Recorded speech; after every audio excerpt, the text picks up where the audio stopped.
നേരത്തെ സന്തോഷ് പണ്ഡിറ്റ് പറഞ്ഞില്ലേ ഒരു വിഷയത്തില് സായിനെ പറഞ്ഞപ്പോഴത്തേക്കും ഈ മൂന്നാം കിടന്ന വാക്ക് ഉപയോഗിച്ചപ്പോ എനിക്ക് ഇവിടെ ഇരുന്നിട്ട് പറയാതിരിക്കാൻ പറ്റത്തില്ല. ഇതൊക്കെ നമ്മൾ ആരെടുത്ത് പോയി പരാതി പറയും? നാട്ടിലെ യുവാക്കൾ വന്നിട്ടൊന്ന് പ്രതികരിക്കണം. കാരണം ഞാൻ റെസ്പോൺസിബിൾ പേഴ്സൺ ആണ്. കാരണം ഞാൻ സോഷ്യൽ മീഡിയ ഉപയോഗിക്കുന്ന ഒരാളാണ്. ഇത്രയും കൺട്രോളുള്ള ഈ കുട്ടികൾ എല്ലാവർക്കും ഒരു മാതൃകയാവണം. ഇപ്പൊ നേരത്തെ ആറാട്ടണം പറഞ്ഞു ഈ അപരാധം, ഈ അഡൾട്ട് കണ്ടന്റ്, വേറെന്തൊരു കാര്യം കൂടി, അത് മൂന്നും കാണിച്ച് ആദ്യം വന്ന ആളാണ് സന്തോഷ് പണ്ഡിറ്റ്. എന്റെ തള്ളയുടെ തള്ളയപ്പോ ചവിട്ടിക്കറി വാ. ഞാൻ നിന്നെ മോശക്കാരനാക്കിയതല്ല, നിന്നെ വെളിപ്പെടുത്തിയതാണ്. സിനിമകളിൽ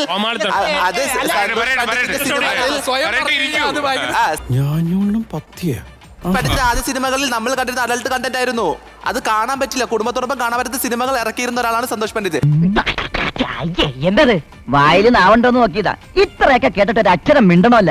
നിനക്ക് അതിന്റെ ഉത്തരം അറിയായിരിക്കും. എങ്കിൽ ഞാൻ ചോദിക്കുന്നതിന് ഉത്തരം എന്താണ്? ചോദിക്കടാ. ഈ പറയുന്ന വ്യക്തി ആളെ എനിക്ക് അറിയില്ല, ഞാൻ ഇപ്പോൾ കാണുന്നത്. എന്റെ ഏതെങ്കിലും സിനിമ കണ്ടിട്ടുണ്ടോ? അത് ഉത്തരം പറ. എന്റെ ഒരു സിനിമയിൽ വരെ എ സർട്ടിഫിക്കറ്റ് കിട്ടിയിട്ടില്ല. ഈ വ്യക്തി കാണുന്ന അല്ല, ഇയാൾ പറഞ്ഞല്ലോ ഇയാളെ പടം ഫുള്ള് സെക്സ് ആണെന്ന്. ഏതെങ്കിലും ഒരു സിനിമ തിയേറ്ററിൽ കണ്ടിട്ടുണ്ടോ? എന്റെ തിരുപ്പാണ്ടിക്കാട് തിരുടറുകൾ എന്ന സിനിമ കണ്ടിട്ടുള്ള ഒരു തെണ്ടിയും എന്നോട് ഈ ചോദ്യം ചോദിക്കില്ല. സർ, ഞാൻ പറയുന്നു ഒരു കാര്യം പോലും ഇയാൾ കണ്ടിട്ടില്ല. വളരെ ആദ്യം സർ, ഇത്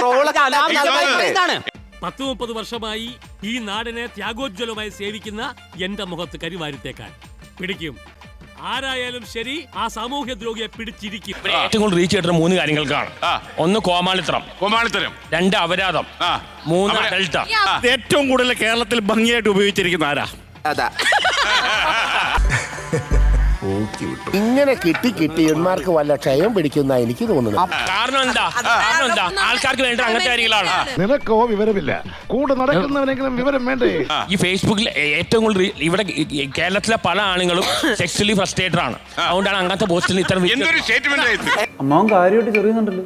അമ്മാവൻ ചൊറിഞ്ഞൊറിഞ്ഞ് തല്ല് വെച്ച് കൂട്ടുന്നു. ഒരു സാധനം ചെയ്യുമ്പോൾ ഒന്നുകിൽ അവനവന് ഗുണം വേണ്ട, ഒരു 10 രൂപ.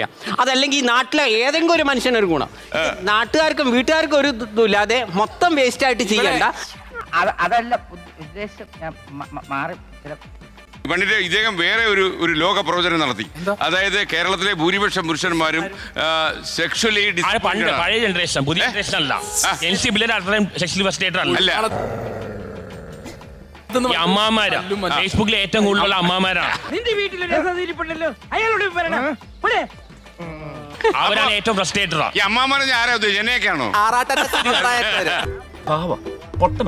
കുറച്ച് മുടയുണ്ടെന്നുള്ളൂ. ഞാൻ നടന്മാർക്കും കൈ കൊടുക്കും, നടിമാർക്കും കൈ കൊടുക്കും. നടിമാർക്ക് കൈ കൊടുക്കുന്നത് മാത്രമേ വരുള്ളൂ. നടന്മാർക്ക് കൈ കൊടുത്താൽ കൊടുത്തോടനെ വലിക്കും, നടിമാർക്ക് കൊടുത്താൽ വലിക്കാറില്ല.